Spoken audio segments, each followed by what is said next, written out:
Welcome to Iraq. I'd like to give you a little tour.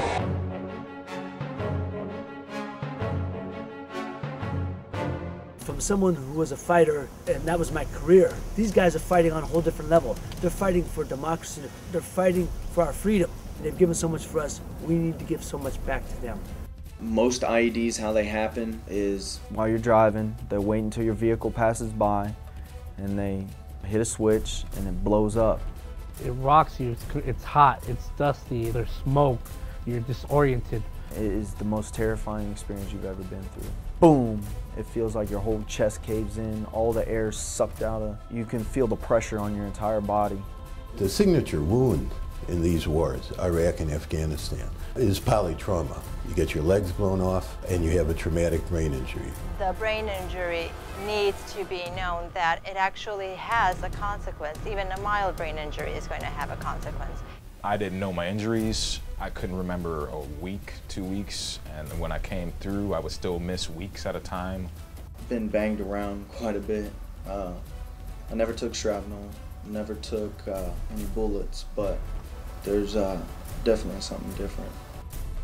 We need to get the military and the Veterans Administration and the civilian world all talking, all sharing patients, all helping bring back the brains of the nearly 400,000 men and women who have deployed since the beginning of the Iraq and Afghanistan wars, who are projected to have TBI.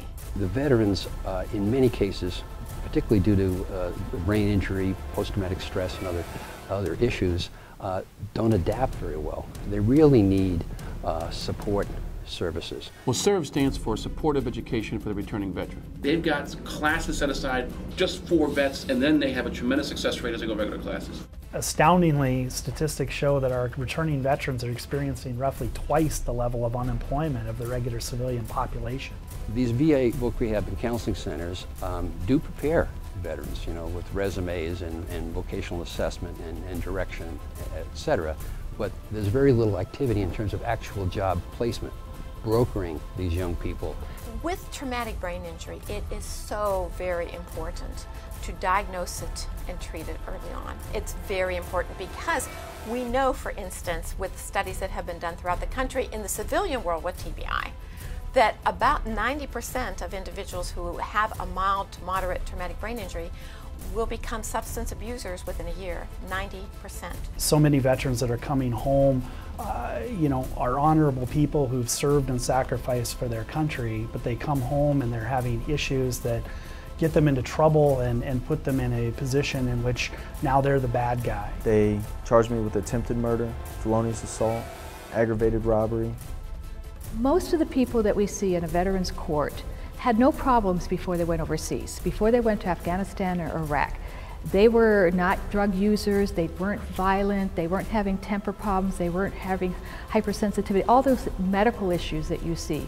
When they come back, they're damaged. Switching from being military just to civilian is hard because there really isn't a lot of cohesion when it comes to civilians than there is for military. There's a lot of difference. And that makes it very hard for any kind of vet coming out of the service to get used to again.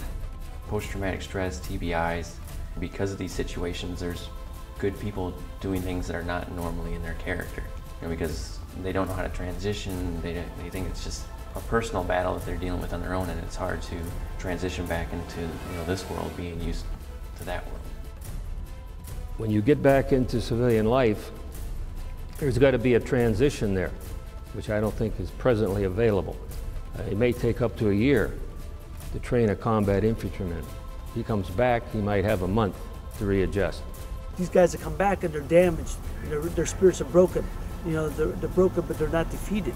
So if we can help resurrect the warrior through any type of interaction, this is what we're asking. Time for we in the civilian world to do our part as well, because we owe it to our veterans to do that. To me, if you're going to send somebody off to a war, then you're going to take care of what happens to them when they come back.